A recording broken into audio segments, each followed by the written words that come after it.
Lead Girl, the Be Well podcast is your dedicated platform for amplifying the voices of Black women in various roles, whether you're a teacher, school leader, higher educational professional, or educational consultant.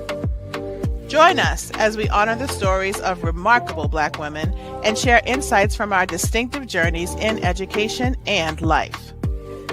Tune in as we explore the topics that resonate with us as women, as members of the Black community, and champions in education.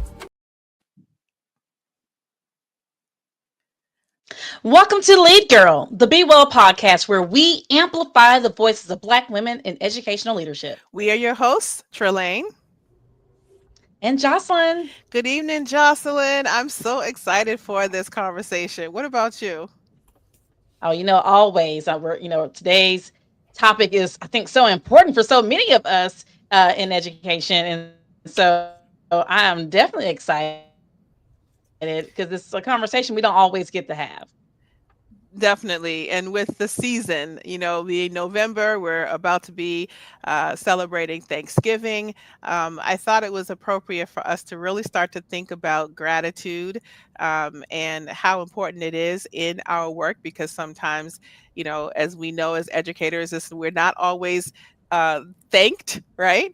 And we also, as educators, need to be grateful for the gift that we have to have the opportunity to do the work that we do. And some people don't really realize how much of a gift that is. But in concert with that, I thought about the ideas of grace and authenticity. So today we're talking about leading with gratitude, grace, and authenticity.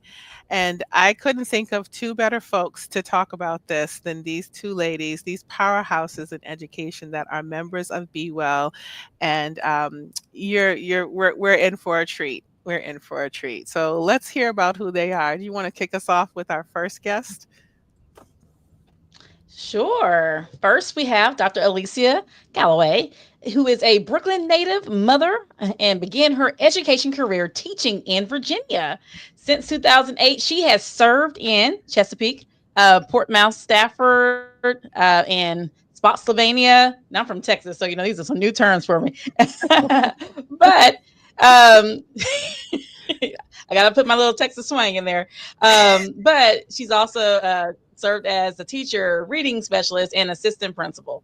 Dr. Alicia recently received her doctorate from Walden University. Okay, fellow Walden University here as well, as well as Frank Dilley Award for her doctoral study. She now serves as an elementary principal in Stafford County. Currently, Dr. Alicia also serves as the Be Well's National Secretary. Hey. Hi. Well, glad to have you here. Thank you. I'm excited to be here. And also with us, we have Dr. Yozmin Gay.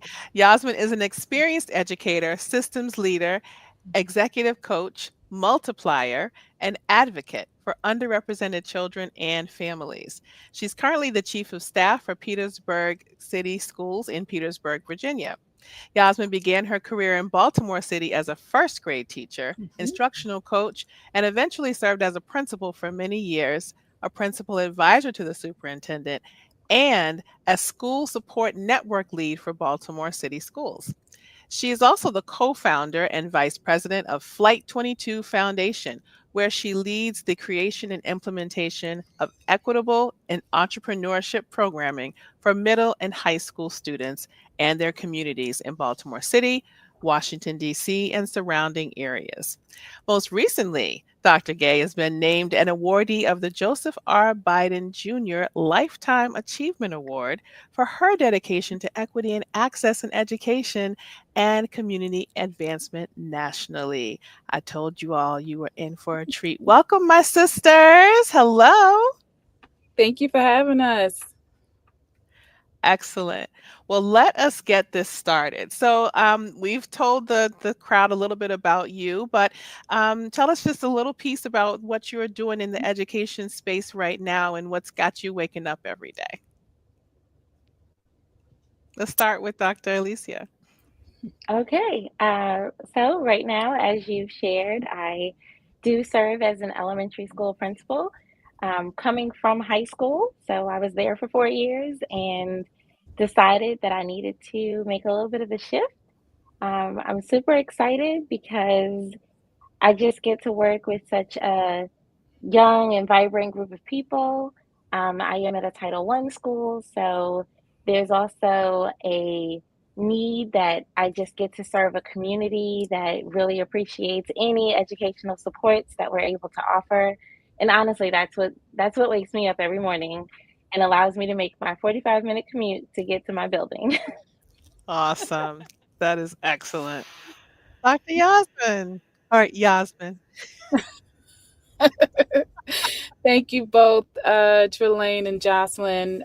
So appreciate being here with you all tonight, and Dr. Gallaway. Just really um, excited and motivated by the work that you all are doing as well. Trelane, what wakes me up every morning is that I get an opportunity to change the lives of children and families and the greater community. Um, I followed the same journey. I was a teacher for many years in Baltimore City schools. I say all the time, Baltimore City, it raised me.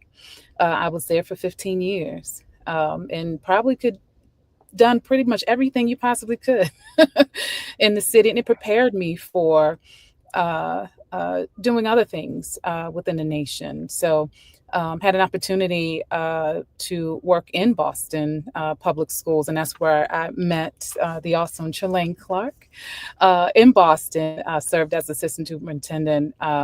For the Office of Opportunity Gaps, really proud of that work where we were able to implement a policy that guaranteed equitable opportunities for all of the 55,000 students in Boston Public Schools. It was a guarantee. I am proud to work with an awesome community, Petersburg City Public Schools, where I serve as chief of staff to the superintendent there. Shout out to Yolanda Brown, who's the awesome superintendent at Petersburg City Public Schools, and an amazing board. Just really excited about the collective effort to make sure that our kids are getting what they need every day, and not just getting what they need, but advancing opportunities for them. Wonderful. Dr. Jocelyn? Well, yeah, you guys kicked this off with telling. Well, before we go in, I just wanted to ask Dr. Alicia, high school to elementary. Now, I taught high school for like 8 years, so I just want to hear the transition before we just dive in today, because that's definitely two completely different environments.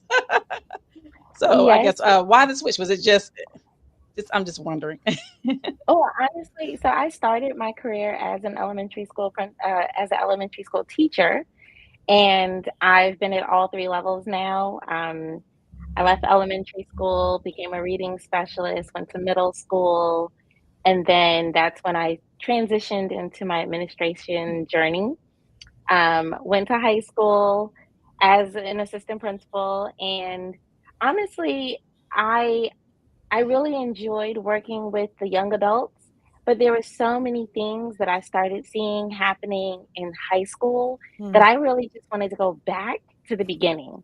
I wanted to go back to Mhm. when they were in kindergarten and third grade and fifth grade and try to see if maybe there's some additional supports that could be put in place, or maybe there's some counseling that might be able to be offered, Mhm. or just really going back down and seeing how I could maybe influence these children by the time they get to be high Mhm. schoolers, so that hopefully some of the things that I was seeing at that high school level, I would make an impact on not seeing them so much by working with the younger kids. So that was my true motivation. I just felt like in high school they were already on a path, and I wanted to see if there was a way to maybe offer them an alternate route before Mhm. they went down the wrong path.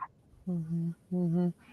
Yeah, elementary is where it's at. Well, I'm just saying. It is. I second that. well, which it kind of goes into the next part of the question. You each represent different stages of leadership. Yeah. Dr. Yeah. Alicia, how are you discovering what service and leadership looks like in real time? Mm. Well, it's funny because I've always considered myself a servant leader. From stepping into the reading specialist role as an instructional coach, I just felt like while I'm helping to lead maybe a teacher or maybe a group, I'm also at their service. Mhm. Now being a principal, it is very different. I'll admit, going from instructional coaching to leading the building, but ultimately, I am here to support my staff, my students, and the greater community.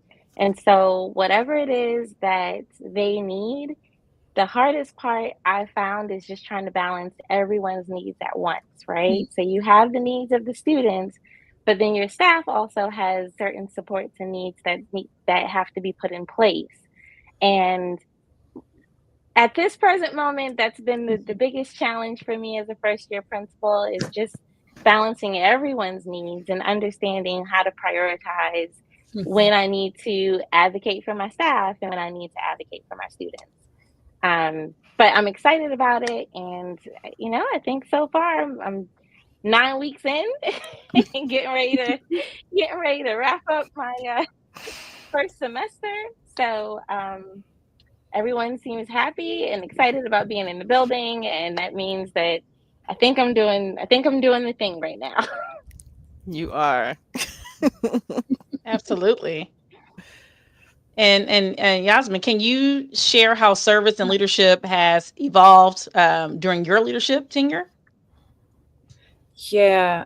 I'm just listening to Dr. Callaway and just remembering my first year, as a principal, and just thinking about you really don't know what that is until you're in the seat, right? And how you're serving. I had a mentor share with me that the leader is the lead servant. The leader is the chief servant. You are modeling servitude, and you're serving people to do the work that needs to be done for children. So Mhm. people have to be at the center of your thinking, of your planning.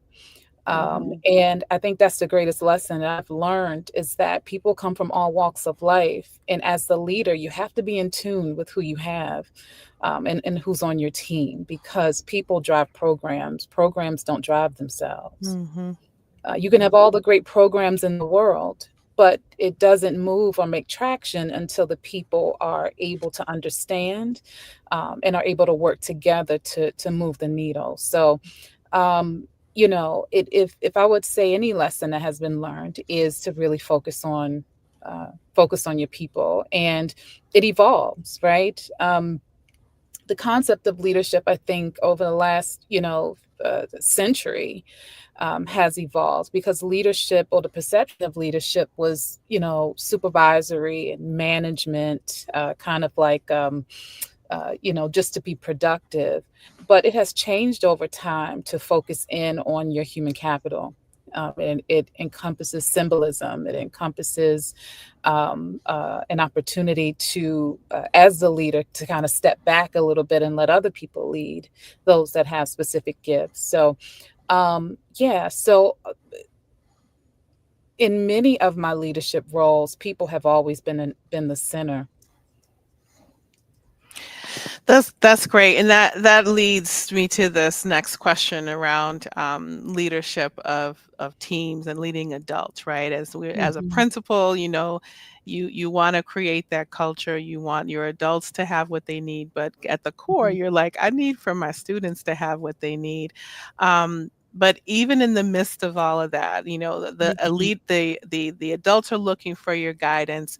The Yeah. students are looking for your guidance and direction, and you just might get some things wrong, right? Yep. I Mhm. mean, right? As a Yep. recovering perfectionist over Oh, yeah. here, okay. Um, Recovering. Recovering? I have yes, I am recovering. Yes, I am. We won't talk about the ways, but I am recovering. Um, but it's a constant thing to continue to talk about grace and Yeah. giving grace to Yeah. yourself as Mm, you could give it to others. We're always doing that service leadership thing. We're giving and we're giving and we're giving to others, mhm, but that grace for ourselves is mm, sometimes really tricky. So what does that mean for each of you to give people the space and the grace to learn, to be able to make those mhm. mistakes, and for you to be able to learn and make those mistakes under your leadership? Either one of you can go Yeah. first. Well, I'll just say, when it comes to the people that I serve, I just encourage them to try new things. And then I let them know that in the process of trying something new, we are going to make a mistake, we are going to stumble, and there's a lesson in the mistake that we've made. And if Mhm. we learn from that lesson and we're reflective about what could have, what we could do to change it, what we could do to make it better, then that's where growth comes in. And Yeah. ultimately, that's all I want for myself and for my staff and absolutely for my students is for us to grow. You can't grow if you are afraid to stumble and if you're afraid to make a mistake. Mhm. And I carry that same lesson for myself. I'm a very transparent person. That was one of the first things that I shared with my staff when I met them. I'm an open book. If they have a question about something, then I will answer it. If I don't know something, I will let them know. Mhm. I won't, there's no pretenses with me. And I think that just being open and honest about what my limitations are, both in knowledge and in skill set, because I am a first year principal. Mhm. There are going to be things that I don't know and that I'm learning and growing just alongside them. And by sharing that, I think it's really opened the door for the staff to feel like, hey, I can try something new. I can work with this coach and try a new instructional strategy, and if it Mhm. doesn't go well, then we can have a reflective conversation and Mhm. then we can refine it and try something new. And the fact that they know that there's no penalty, there's no consequence, Mhm. it's just open opportunities, I really feel like gives them that space, Mhm. and lets them know that, we operate in grace. Mhm. There's no perfect person, no perfect teacher, no perfect principal. We are all just human beings trying to do our best for the students that we serve. Mhm. Well Mhm. said. Yeah. I totally agree. And I'm just so excited, Dr. Calloway, that you have created that conditioning for your building. Um, I, my thoughts about uh, failure has changed over time.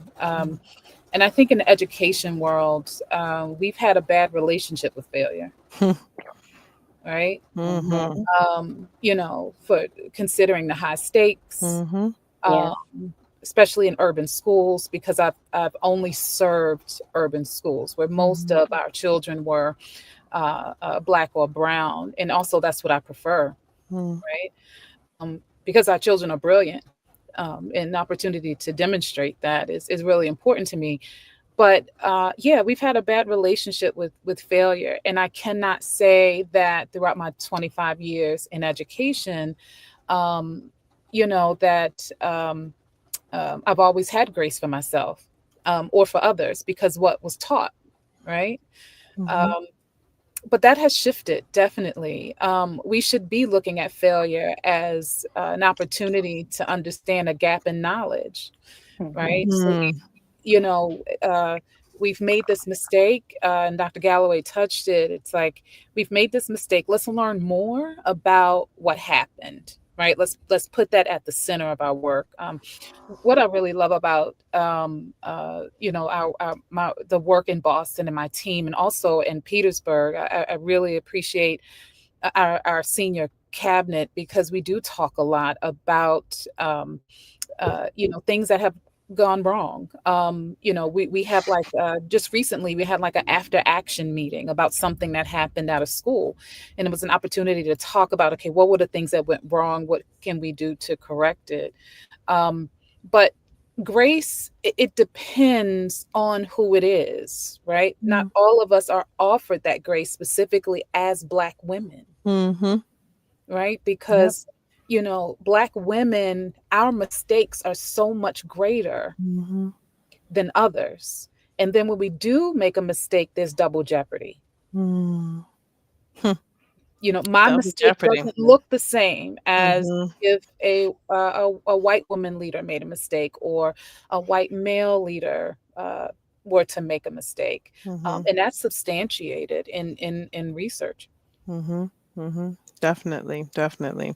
And that, I mean, I would dare to say, without even knowing specifically, that each of us has experienced some aspect of that, right? Of Hmm. making that mistake, and then, Yeah. feeling the repercussions and just going, Hmm. okay, is this because I made Yes. the mistake? Is it because I made the mistake? Is it because, Correct. right? You know what I mean? So having Hmm. Yeah. that conversation, and Yeah. it leads me to think about this aspect of authenticity, because we Hmm. want to breed, we want to be, give grace to folks, and at the same time, as Dr. Alicia said, that transparency, they want it, folks want it and need it. And Hmm. then at the same time, for Black women, I find that it can be really difficult to Yes. have certain levels of authenticity, right? You want to, that idea of like, okay, do we bring our full selves to work? Correct. Do we bring this part of our full self, right? It's like, Mhm. which part of it? And Yeah. it's kind of like a unique emotional weight, I think, Mm. right?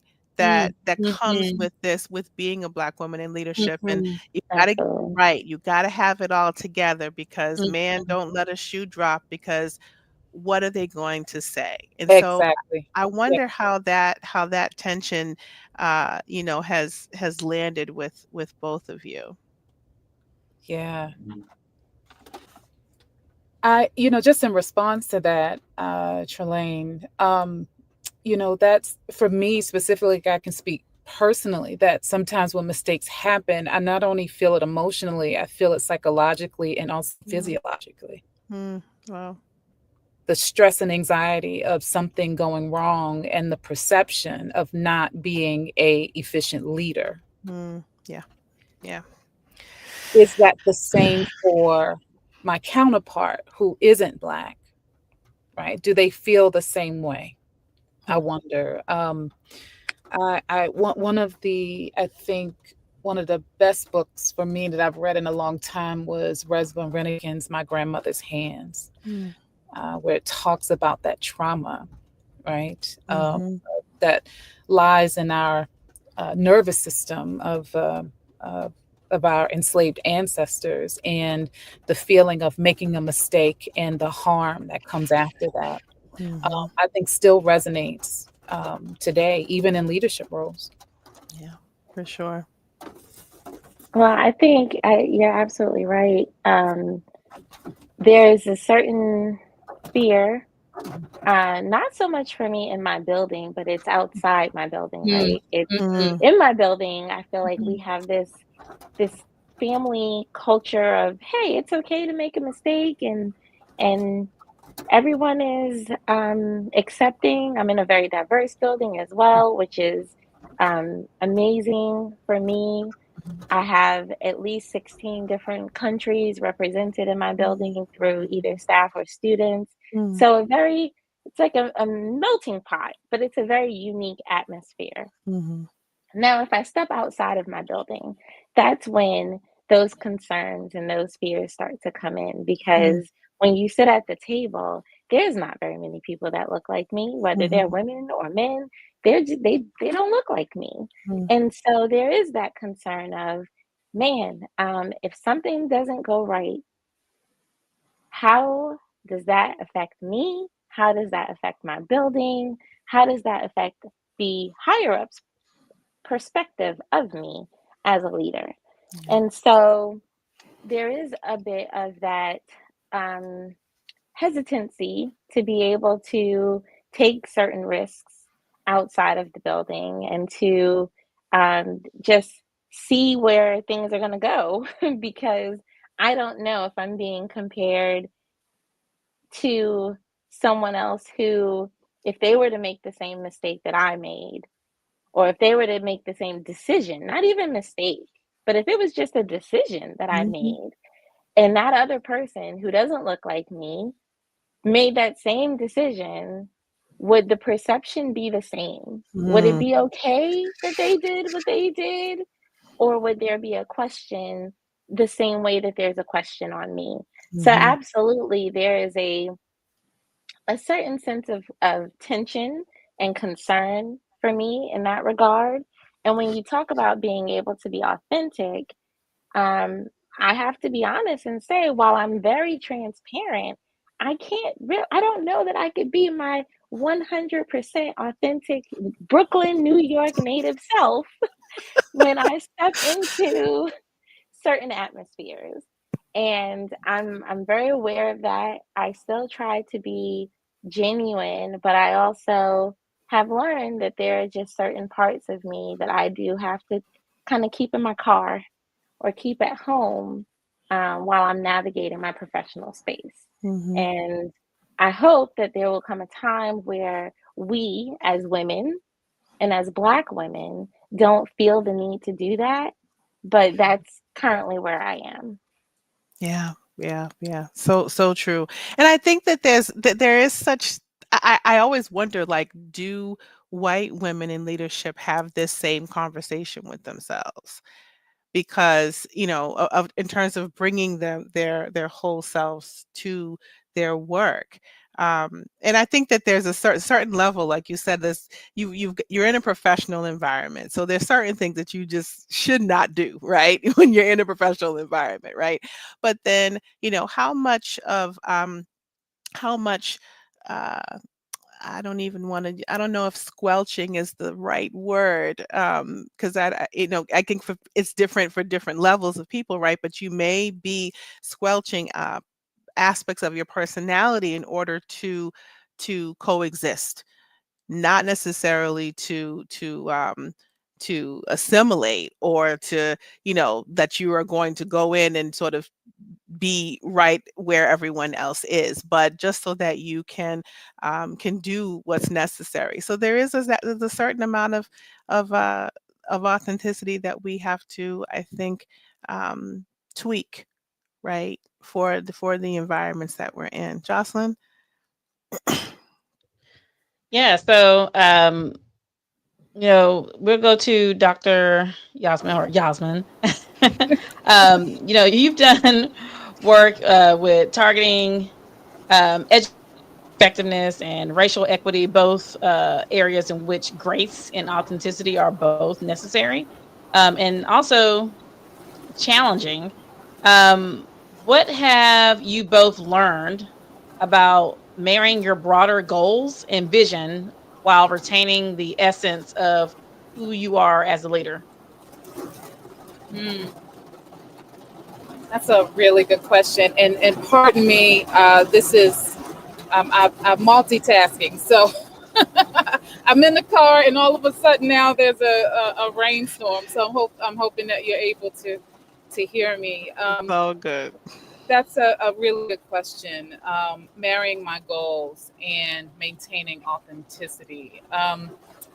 It's one of the things that I committed to, and I've mentioned this to Trelane, over time, is that regardless where I am and where I lead, I'm bringing Yasmin with me, right? Um, because it's going to be really important to bring your whole self as much as you possibly can to the work because you have been designed for that particular assignment, Mm. right? So whether it is, I don't know, whether it's marrying the two or if that's what's considered your calling, Mm. all right? Mhm. If I'm called to that or that's my purpose, then not sure if it needs to be married. That's just who I am, and that is what I'm bringing to to the space. This work of equity has always been who I am, right? Is making sure that I'm providing or designing opportunities for the least of them, for those that have been at the margin historically, whether it is instructionally, designing instruction that services our students' needs and make sure that it's culturally and linguistically affirming, to our students, or making sure that they have as much opportunity as other students do.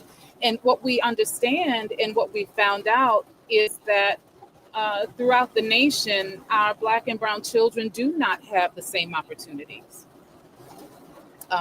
as other children, whether it is having access to education programming, national programming, and the difference between success and failure is opportunity, is awareness, right? So, I mean, that's my answer to that question. Is it really marrying the two, or am I working in the place that I'm called to? It's good. It's good. Dr. Alicia, anything?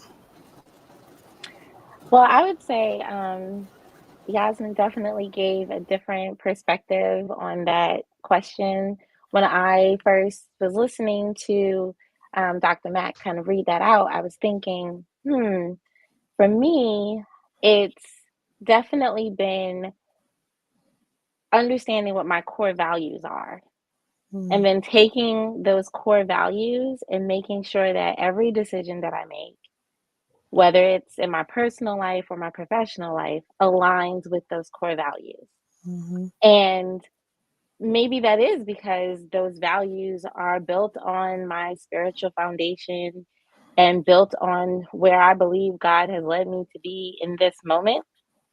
But absolutely, in order for me to have a vision in the first place, I had to do a lot of core value work and understanding who I am as a leader, who I am as a woman, who I am as a mother, and then taking those values and applying them to all these aspects of my life. So I haven't found that it's been a marriage per se. It's just been the reality.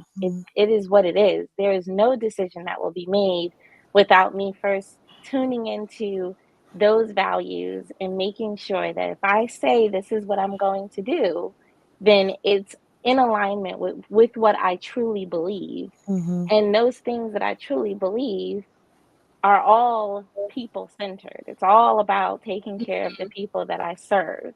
So if I know that I'm walking in those actions, then I feel confident in whatever decision I'm going to make.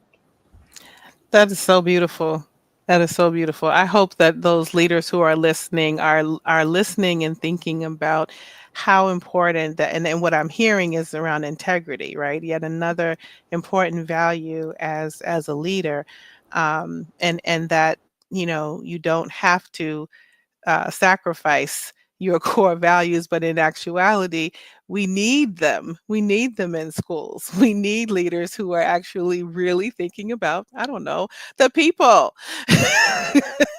right? That is so key. I want to shift gears just a little bit to add in this piece around gratitude. This is something that's very important to me, particularly, and I've always kind of thought about, you know, sometimes it's hard to maintain gratitude, right? Because there's so many things that we could say, oh, that's terrible. That's annoying. I wish that weren't like this. All the things that are wrong. And trying to locate even the smallest seed of something that we can be grateful for, I think is so important. And it carries us through really difficult seasons. I know each of you differently have experienced some really difficult seasons as leaders. And so I'm wondering if you can think about a moment where gratitude actually kind of shifted your perspective or helped you to navigate a challenge that you were dealing with in leadership. Either of you can go first.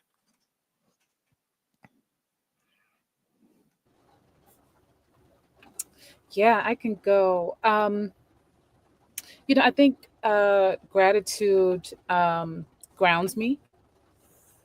It keeps me centered on purpose, right? And you mentioned it. There are so many things that come at you as a leader in education. Mm-hmm. Uh, Within the schoolhouse, surrounding the schoolhouse. We're just thinking about what's going on nationally. Our families, the risk of them not getting their basic needs, Mm-hmm. right? Mm-hmm. That hits us hard, and especially as a senior leader, it's very disheartening. But it keeps me focused on purpose and why you're there, right? Um, I think gratitude also gives you hope. I'm so grateful for the leaders that I have learned from. Grateful for the leaders that have coached me and mentored me. I'm grateful for the leaders that shifted me as well. You know, Mm. in the beginning, sometimes we don't like what they do or say, but later you're like, they were right.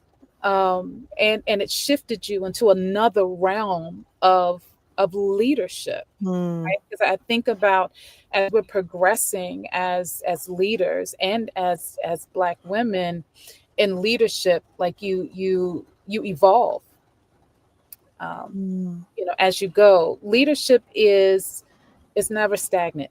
It Mm. always evolves. So I've learned that, and I'm grateful for that. Yeah. Thank you. So, I would say when it comes to gratitude, I've been doing a lot of work on making sure that I just appreciate the small things, right? Like, I woke up this morning, Mm-hmm. I Mm. have a home, Mm-hmm. I have the ability to pay for that home. Mm-hmm. And even though, sometimes I might feel a little frustrated over my commute or the things, all the many things that are on your plate that you have to do, the fact that I have a purpose and I have those things to do Mm-hmm. has been my focal point. It's been the thing that's really been carrying me Mhm. through um, a lot of changes in my life, both personally and professionally. And then honestly, I also have been on the receiving end of gratitude recently, and that has also fueled me because Mm-hmm. sometimes we try to find the things that we can appreciate, and we try to find the things that we can just be grateful for in the midst of all the chaos, Mm-hmm. and then we don't realize that the work that we're doing has an impact on someone, Yeah. and it might be small, but I've been learning to also be appreciative and grateful for when people show me a semblance of gratitude. And Mm. I'll share with you that recently I had to make a pretty, what felt like hard decision within my building, just centered around appreciation days, Mm. ironically enough. So I'm coming in, of course, new, and there's a culture that has already been established of each group being appreciated at their designated times throughout the school year. And that was very concerning to me, mainly because I was afraid that I would miss a group since Mm. there's just so many different appreciation days that come in. And so my plan was, one, to celebrate my staff all through the year. So I did put in a system where we're able to shout each other out and just congratulate each other every day for different acts of random kindness. But then also, my intention was to fully appreciate the whole staff because we are one school, one team with one Mm. purpose. Mm-hmm. And so um, that appreciation was going to come in May when we typically would do our teacher appreciation. And then I found out that there were certain populations that might not be okay with that. And Mm, so I met with some people, I spoke with different staff members, and ultimately I shared my vision. Again, going back to that transparency, right? mhm, mhm, Shared my vision, shared my explanation. And I had a staff member come to me and say, I've never felt like I was part of the team. mm, Thank you for seeing us as one staff, one mm, team with one vision. mm.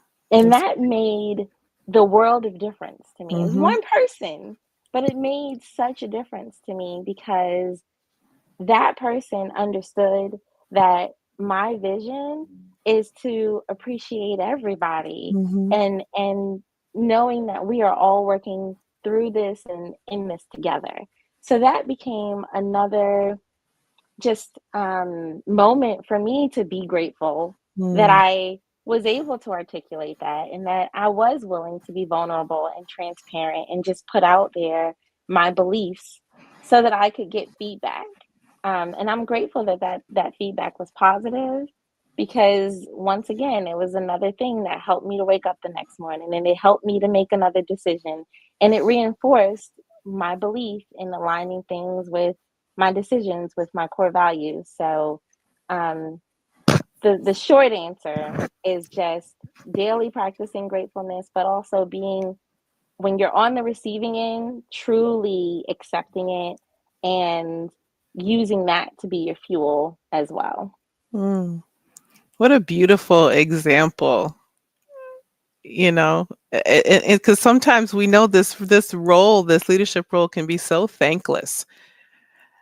And so, yeah, you do have to savor those moments when someone actually says, like, thank you. Like, this made an impact. This was helpful. I appreciate when you did this. And because we know we'll get it when it's not appreciated. We'll find that out, really quick.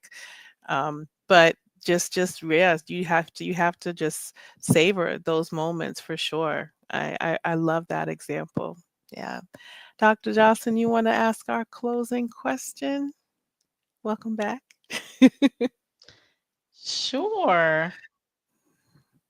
Sure. So, what message would you offer to women, especially Black women in education, about leading with gratitude, grace, and authenticity, and just finding joy in the work that we do, no matter the season?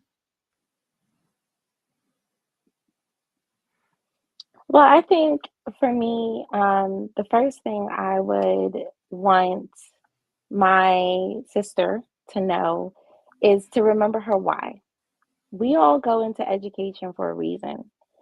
And most of the time, it's not because of the money. We go into education because we care about people, we care about children, Mhm, we care about the greater community, we want to make a difference. Maybe there was a teacher in your life that helped you and motivated you, and so you want to pay it forward. But we all have a why. And so, first and foremost, it's remember your why. And then when you remember your why and you do that core value work and align your decisions with those core values while keeping your why in mind, um, that's how you find joy. At least that's how I find joy because I know that every time I step into that building and every decision that I make, it's going to benefit someone in some way and it aligns with who I am as a person. So it feeds me, but it also supports and helps my students, my staff, the greater school community.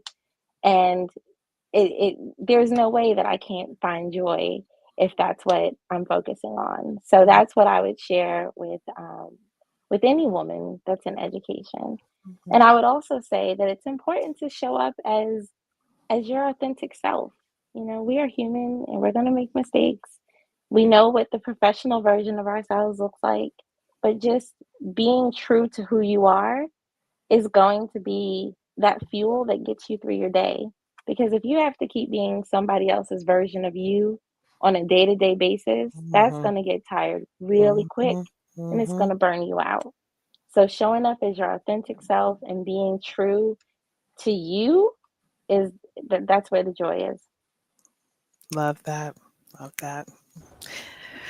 Yeah, that was so beautifully stated. The only thing that I would add is, you have the same ownership on this earth as anyone else, Mm, and ownership of the opportunity, ownership of, this gift of leadership.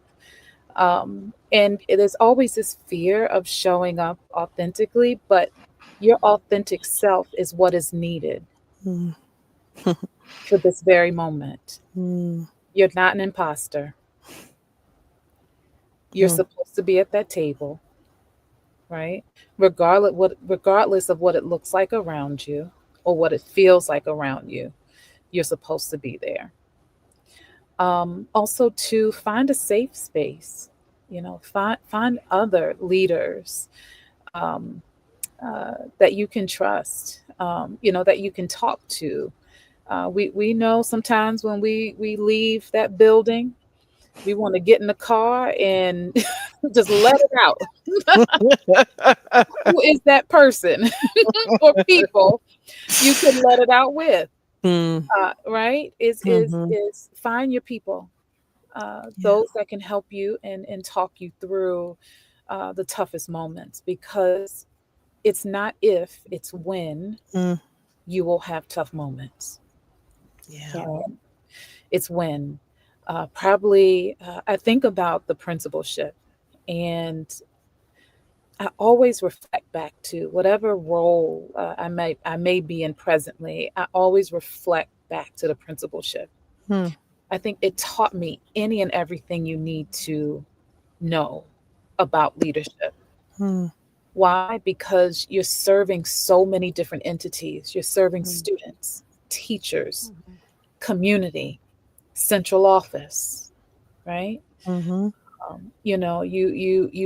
You're trying to observe a first grade classroom, but you have a parent in the office that wants to speak to you right now mhm, and won't mhm, accept talking to the assistant principal, or the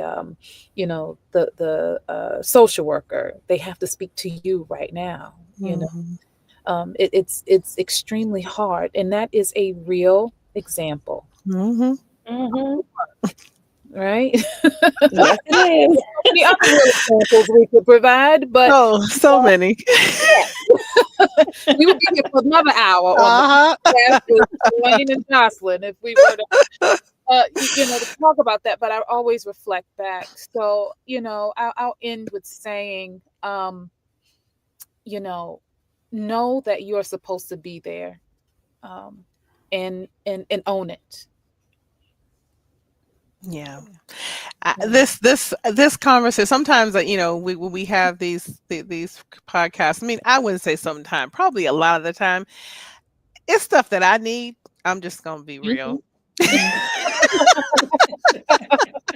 It's topics that I need to discuss. It is topics. It is things that I need to grow in. Yes, And so, we all and do. I Yes. know that I'm not alone.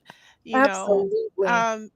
and sometimes just hearing it Absolutely. again and again and again, that is some of the fuel, and knowing that, what, this journey is exactly that. It is Yeah. not it's not a smooth road. It's not paved with gold, but it is also golden because of the That's good. opportunity that we have, no Mhm. matter where you serve.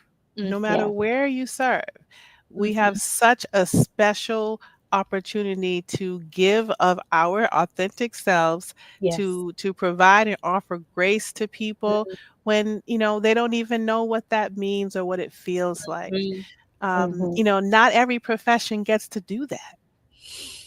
you know I really, really just believe that. So, um, I'm so grateful in the spirit of gratitude, this month of gratitude, for you all taking the time to be with us, to share your authentic selves, to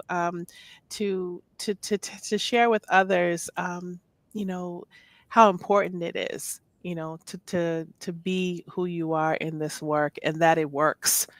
to Mhm. be who you are actually works. It works. It does.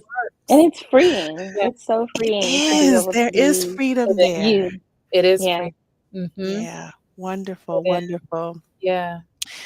Well, Jocelyn, are you back? No, tech is always happening. The tech person. Okay. It's all good. Well, we're gonna close it out. So go ahead. While we got you, go ahead. All right, let me stand still. Okay. Thank you for listening to Lead Girl, the Be Well podcast, where we amplify the voices of Black women in educational leadership. Be Well is a nonprofit organization open for membership for you to serve and be served. If you are a Black woman in education leadership, we are looking for you. So become a member or support us by visiting blackwomeneducationleaders.com and follow us on social media on X, LinkedIn, and Facebook. Tune in for upcoming episodes on a variety of topics that are sure to be relevant to your personal and professional growth. We invite you and encourage you to give us feedback or request to be on our show at bewellpodcast@gmail.com or reach out to us on social media at leaders_black. See you next time. Until then, lead, girl. Lead, girl, you better lead. You better lead. Better lead. Good night, everybody. Good Good night. night. Stay on for a moment.